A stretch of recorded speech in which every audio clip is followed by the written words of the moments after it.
In the beginning, there was nothing, only God. But God spoke, and the universe responded. Light broke through the darkness. The skies, the seas, the land, the stars, the creatures all came to life at His word. Then, from the dust of the ground, God carefully formed a man. He called him Adam. And with a breath deep, warm, and full of purpose, He gave Adam life. God placed Adam in a paradise called Eden.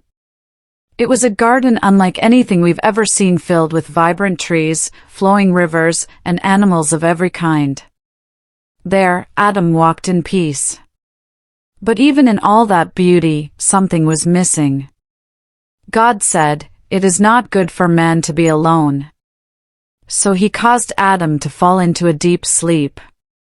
And while he slept, God took one of Adam's ribs and created a woman, Eve. When Adam saw her, his heart recognized her. "This one is bone of my bones and flesh of my flesh," he said. And from that moment on, they were together, walking, laughing, living in harmony. Naked, yet unashamed. Innocent, yet full of joy. But in the center of Eden stood one tree, the tree of the knowledge of good and evil. God gave them just one rule: you can eat from any tree, except this one. For if you eat from it, you will surely die. And so life went on peacefully and perfectly. Until the serpent came. Crafty and cunning, the serpent spoke to Eve one day beneath that forbidden tree. "Did God really say you must not eat from any tree?" he asked. Eve replied, "We can eat from the trees, just not this one. If we do, we'll die." But the serpent whispered, "You won't die. God just knows that if you eat it, your eyes will be opened.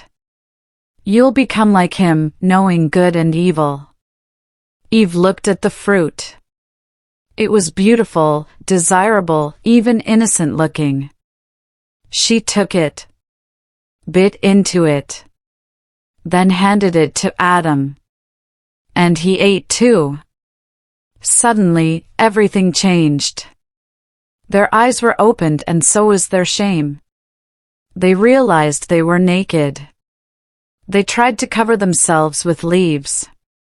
They hid when they heard God walking in the garden. "Adam, where are you?" God called. Adam stepped forward. "I was afraid, because I was naked, so I hid." God asked, "Did you eat from the tree I told you not to?" Adam pointed. "The woman you gave me, she gave it to me." Eve said, "The serpent tricked me." God looked at them. Sin had entered the world. And with it came pain, sweat, sorrow, and death. He spoke to the serpent. "Cursed are you. And one day, a child will be born, a descendant of this woman. He will crush your head, and you will bruise his heel." Then, with heavy hearts, God made garments of skin for Adam and Eve, clothing them, even in their disobedience. And He sent them out of Eden. The gate was closed, guarded by flaming swords. But hope was not lost. Because the story wasn't over. From Adam and Eve would come generations. And from those generations one day would come a Savior. One who would make right what had gone wrong. One who would walk again with us, like in the garden. And that is how our story began.